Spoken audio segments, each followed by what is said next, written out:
Assalamu alaikum aziz Uyg'ur onalari. Assalamu alaikum kelajakda ona bo'ladigan aziz Uyg'ur xonim qizlari. Bugun onalar kuni.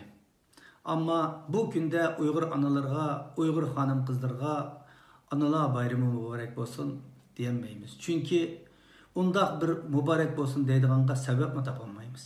Ammo men bu yerdan Uyg'ur onalarga va kelajakda ona bo'ladigan hadis singillarimizga salom yo'llayman.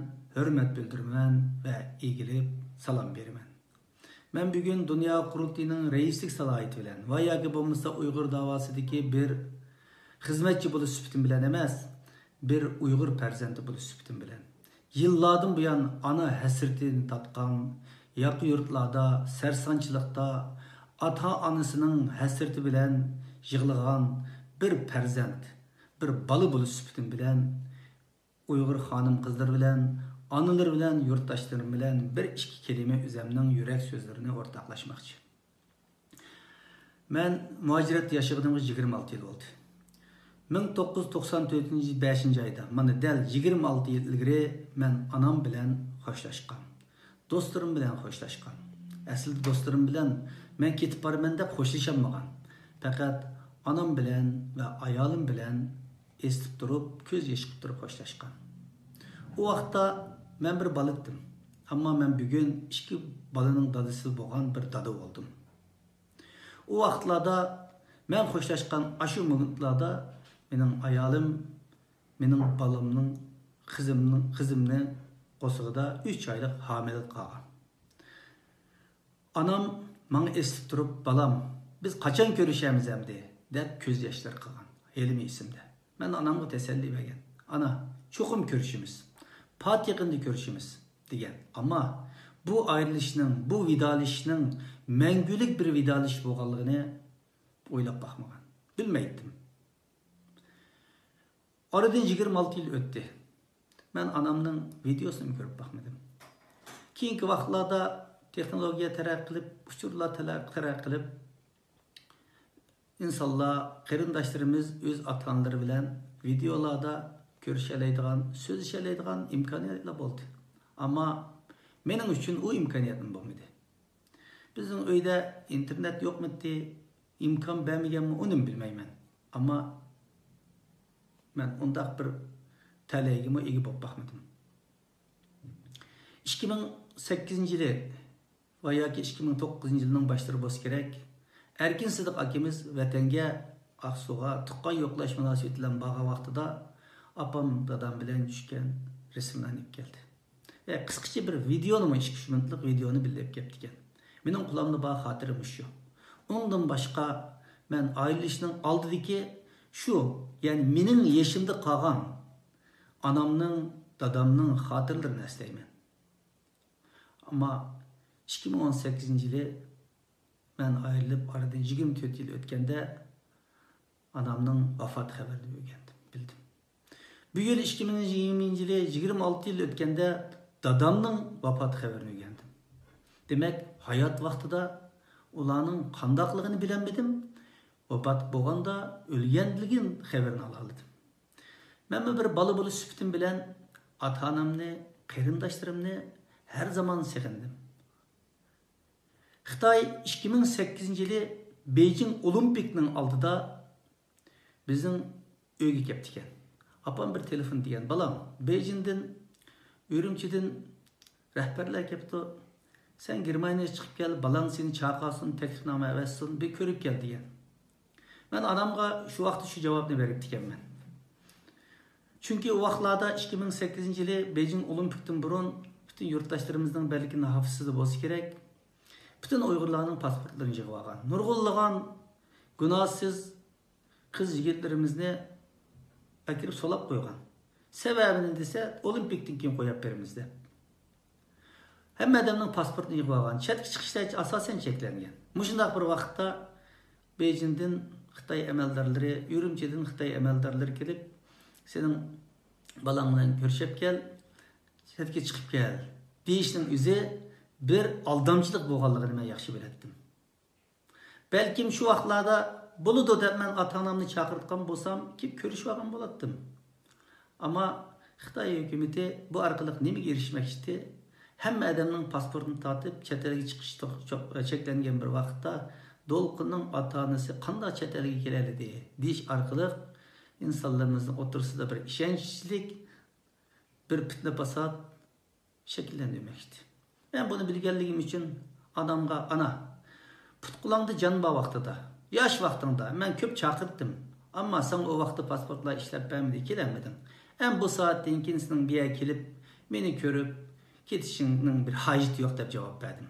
Ammo telefonni qo'yib, o'z-o'zim bilan ho'ngirab yig'lagandim. Balkim mening bu so'zlarimni apam tushungan bo'lishi mumkin. Balkim apammi yig'lagan bo'lishi mumkin. Ammo ba'zida o'ylab qolaman.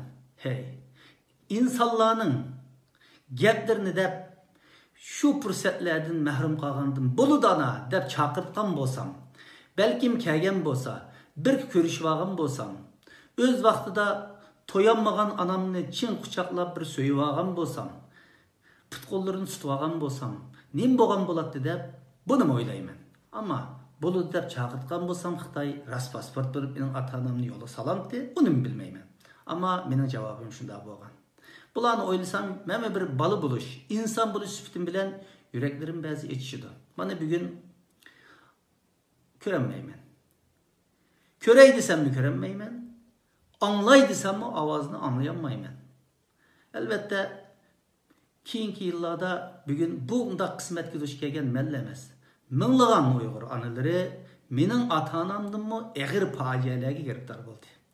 Chet ellarda minglagan, 10 minglagan men o'xshaydigan sarson sarganchilikda yashayotgan Uyg'ur bolalari o'zlarining ota-onasining ovozini anglayolmay, nadaligini bilolmay hasrat, nidomat ichida yashamoqda. Butun Uyg'ur xalqi o'xshash bir qismatga duchor bo'lmoqda. Bu hammamizning beshik kiyotgan bir kulfat. Bugun chet ellarda yashagan minglarcha o'g'il qiz o'z onasining ovozini anglab, "Onalar kuningiz muborak bo'lsin ana" degisi keldi. Bir gul dastilar, bir sovg'atlar avatkisi keldi. Videolarda chiroyini, ruxsatini ko'rgisi keldi. Ammo buningga bugun Uyg'ur bolalari ega bo'lolmadi. Bu fursatlarga ega bo'lolmadimiz. Milyonlagan, minglarcha, 100 minglagan onalar bolalaridan ayirib etildi. 100 minglarcha bolalar onalaridan ayirib etildi. Dunyoda hech qanday bir millatning onalarining, bolalarining beshiga kelmagan qismat, kulfat bizning Uyg'ur onalarining, bolalarining beshiga kelyotdi. Ammo Uyg'ur onalarining beshiga kelgan bu qismat tunji qatimliq bir kulfat, ichinishlik bir fojia tragediya emas. Tarixda Uyg'ur onalari mushuning o'xshaydigan minglagan, yuzlagan tragediyalarni beshdan ko'chirdi. Ammo Uyg'ur onalari yo'qolib ketmadi. Uyg'ur onalari haqiqatan dunyoda boshqa onalar ko'rib boqmagan, boshqa onalar bardoshlik berolmaydigan ichinishlik sarguzashtlarga bardoshlik berib keldi. Ammo yo'qolib ketmadi. Nurg'unlagan qahramonlarni tug'di, yetishtirdi, tarbiyaladi. Bizning tarix qaraydigan bo'lsak, Tomaris o'xshaydigan, Turkan xotinga o'xshaydigan, Amanisa xon, Iqbal xon, Rizvangul, Mayimxon, vat qizlarimga o'xshaydigan nurg'unlagan qahramon onalarimiz tarixda iz qoldirib ketgan. Balki nurg'unlagan yoshlarimiz bularni bir cho'chak voqea, rivoyat deb bilishi mumkin. Ammo kunimizdami mushunda qahramon onalarni mushu hozirmi yashayotganligiga shohid bo'la olamiz.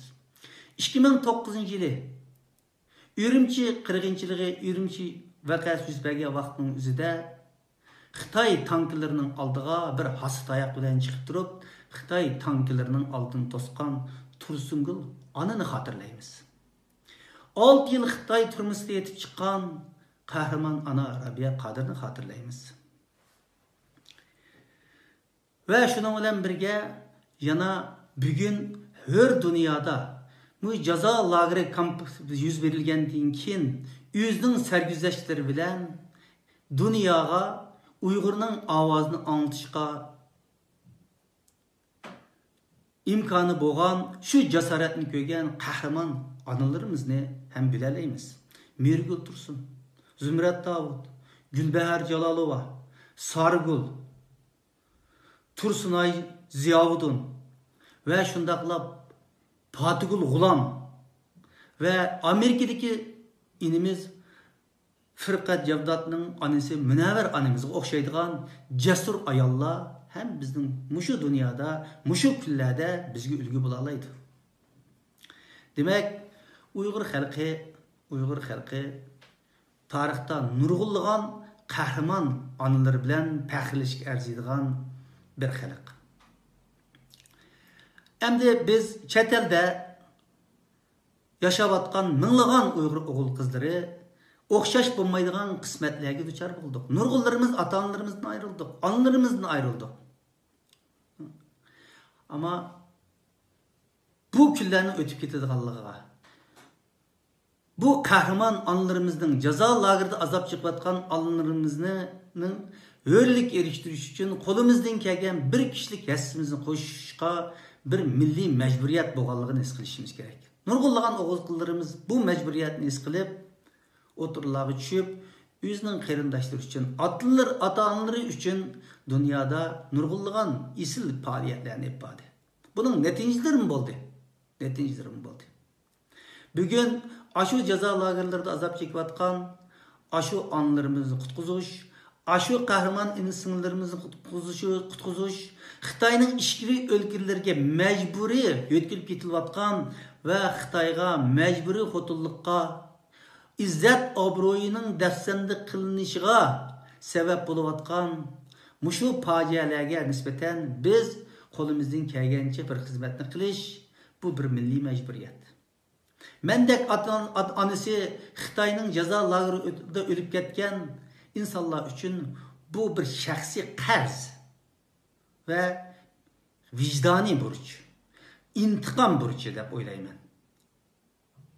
Tarixda Uyg'ur erleri, Uyg'ur o'g'lonlari, Uyg'ur analarining, Uyg'ur qizlarining izzat obro'yini qo'g'dash uchun nurg'unlagan inqiloblarni qilgan. Nurg'unlagan isyonlar Uyg'ur qizlarimizning izzat obro'yini oyoq ostiga vaqti patlab chiqqan. Qumul inqilobi, Temur xalifa inqilobini ko'rsak, Xo'janiyaz hoji inqiloblarini qaraydigan bo'lsak, dal shundoq uning başlanish sabablari o'zimizning qizlarimizning izzat obro'yini qo'g'dash uchun chiqqan inqiloblar. Shular sabab bo'lgan. Demak, keyingi vaqtlarda nurg'unlagan qizlarimiz ichki o'lkalarga ketildi. Nurg'unlagan qizlarimiz Xitoylarga majburiy xotinlik berildi. Mushlarga shohid bo'ldik. Ba'zi o'ylab qoldi inson. Haqiqatan biz Uyg'ur erleri, Uyg'urlar mushundaq qizlarimiz oyoq osti qilinayotgan, ayol analarimiz oyoq osti qilinayotgan mushundaq bir sharoitda nima sukut qilamiz deb. Albatta vatanda imkoniyatlar yo'q. Ama vatan sirtida bularga nisbatan qo'limizdan kelgan jasoratni ko'rsatish, bularning ovozlarini anglatish imkoniyatlarimiz bor. Shuningga Ramazon oyi munosabati bilan men butun xonim qizlarimizga, onalarimizga salom yo'llash bilan birga eng oxirida bu Ramazon oyida o'z vatandoshlarimizga yana bir ikki so'z qilaman. Bugun sosyal medyalar shunda taraqqigan, bunun ortiqchiligidan foydalanish yeriga ba'zi insonlarimiz quruq jidallar bilan, quruq talash-tortishlar bilan bu imkoniyatlardan salbiy foydalanyapmiz. Allah Ramazon oyida qilgan tövbelarni qabul qiladi. Merhametning yaqqan bir oyi. Merhamet ishiklaridan kengri ochilgan bir oyi. Bu oyda haqiqiy ishini turib qilgan duolar qabul bo'ldi. Biz hech bo'lmasa, boshqa ish qilmasaqmi, mushu muborak oyda tutgan ro'zalarimizning barakati bilan qo'llarimizni echib turib Cenab-ı Allah'a dua qilaylik. Aşu ana singillerimizning erkinlik için dua qilaylik.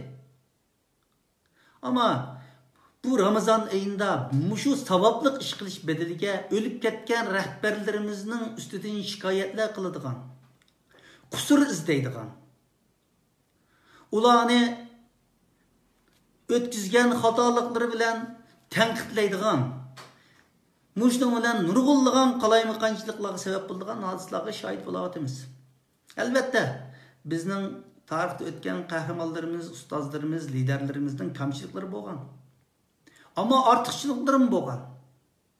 Bugungi kun kamchiliklarni tatib chiqarish orqali ularni ayiblash vaqti emas. Bugungi vaqt o'tgan qahramonlarimizning ish izlarini tashviq qilish orqali xalqimizga umid beradigan vaqt. Hozirgi vaqt o'tgan tarixdagi qahramon onalarimizning hikoyalarini bolalarimizga, akalarimizning, ustozlarimizning, bovlarimizning qahramon ish izlarimiz bolalarimizga so'zlab berish orqali ularga umid beradigan, ularni qahramonlik ro'yi bilan tarbiyalaydigan kun.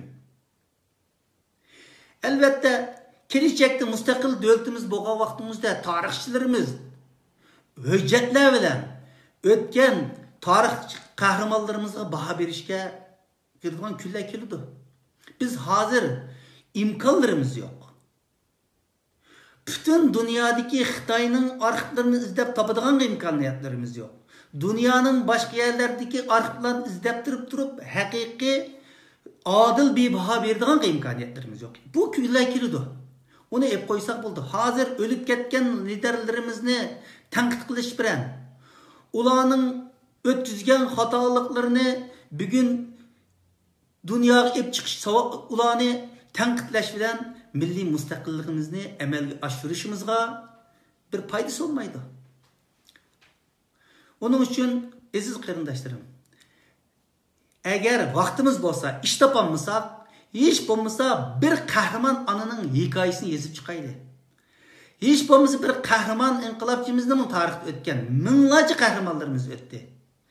Shuni izlanib, shuning ish izlarini o'zimizning bolalarimizga hikoya so'zlab beraylik. Torbetler taqtayli. Bu xalqimizga umid berdi. Bizning bolalarimiz, bizning keyingi nesillerimiz bo'layotgan bu talash tortishlardan, o'tgan rahbarlarimizning xatoliklarini o'rganish bilan uning o'tkazgan, qilgan qahramonlik dastonlaridan xabari bo'lmasa, bu Uyg'ur millati mushundoq yaramsiz, ko'rimsiz, beceriksiz bir millat o'g'imiti. Men mushundoq bir millatning evladımıdım dep özünün milletinden nomus kılıdığan, özünün milletinden nefret kılıdığan bir vaziyet şekilleniyor. Biz hazır vaktimiz ballarımızga ne terbiyeleş, ümit veriş vakti.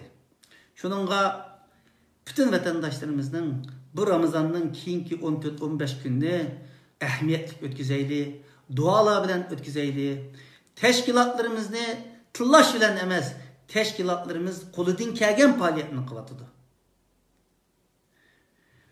Bütün insanlarımız, ziyolilarimiz tadqiqotlari bilan, faaliyetleri bilan, sosyal medya aktivlarimiz o'zining imkoniyatlari bilan qanday qilibmish xalqimizga umid bera olayman deganni o'ylaylik. Shuning harakatini qilaylik. Hech qilolmasa qo'limizni ko'tarib Allohdan duo qilaylikki, bir-birimiz bilan bo'lgan ziddiyatlarni qarib qo'yaylik. Kun keladi, echilmagan tuvoqlar echiladi, berilmagan hisoblar berildi. Tarixdan hech bir zaman haqiqatlar bir bulungda qisilib qolmaydi. Bu faqat vaqt masalasi. Shuning men eng oxirida bu yerdan Xitoyning turmalarida azob chekayotgan, hayotda bo'lgan bütün analarga sabr tilayman va shundaqla ata-onaları hayatda qolgan o'g'il qizlarimizga o'zinglarning ata-onalarning, onanglarning qadrini bilinglar. Hayat vaqtida ularga bo'lgan muhabbatinglarni ifodalanglar. Bugun Uyg'ur onalari muhabbatga, Uyg'ur xonim qizlari muhabbatga muhtoj. Uyg'ur faoliyatchilari muhabbatga muhtoj. Uyg'ur bolalari muhabbatga, hissdoshlikqa, do'stlikqa, qarindoshlikqa muhtoj. Rahmet.